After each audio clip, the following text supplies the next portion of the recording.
বহরমপুরে সারা ভারত ক্ষেত মজুর ইউনিয়নের আইন অমান্য ঘিরে ধুন্ধুমার কাণ্ড টেক্সটাইল মোড়ে। 100 দিনের কাজকে 200 দিন করা, ন্যূনতম দৈনিক মজুরি 600 টাকা করার দাবি সহ 10 দফা দাবিতে বুধবার আইন অমান্য কর্মসূচির ডাক দিয়েছিল সারা ভারত ক্ষেত মজুর ইউনিয়নের মুর্শিদাবাদ জেলা কমিটি। মিছিল করে সিপিএম কার্যালয় থেকে গির্জার মোড় হয়ে জেলা প্রশাসন ভবনের দিকে এগিয়ে যাচ্ছিলেন ক্ষেত মজুররা। সেই সময় টেক্সটাইল কলেজের মোড়ে বাঁশের ব্যারিকেড দিয়ে পথ আটকায় পুলিশ। সেই ব্যারিকেড ভেঙে এগিয়ে যাওয়ার চেষ্টা করলে পুলিশ তাদের বাধা দেয়। তখনই পুলিশের সঙ্গে ধস্তাধস্তিতে জড়িয়ে পড়েন তারা। ক্ষেত মজুর সংগঠনের রাজ্য কমিটির সভাপতি তুষার ঘোষ বলেন, যেখানে পুলিশ আটকেছে সেখানেই আমাদের প্রতিবাদ সভা হবে। পরবর্তীতে এই আন্দোলন আরো জোরালো হবে।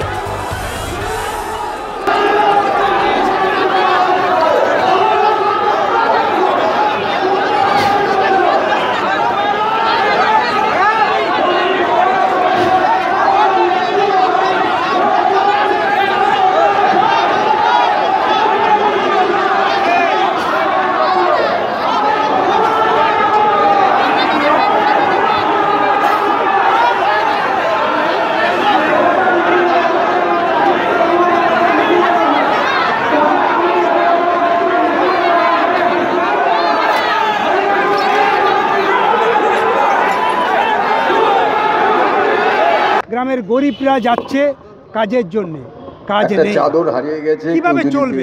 গোটা রাজ্যে হাহাকার, মানুষের কাজ নেই। আচ্ছা, এইবারে ঘরের ছেলে মেয়েরা দেখবেন যে পড়াশোনা বাদ দিয়ে তারা ভিন রাজ্যে চলে যাচ্ছে কাজ। তুষার ঘোষ আপনাদের সামনে বক্তব্য। মাধ্যমিক পরীক্ষা দিচ্ছে, পরীক্ষা বাদ দিয়ে তারা চলে যাচ্ছে ভিন রাজ্যে কাজ করতে। কেন?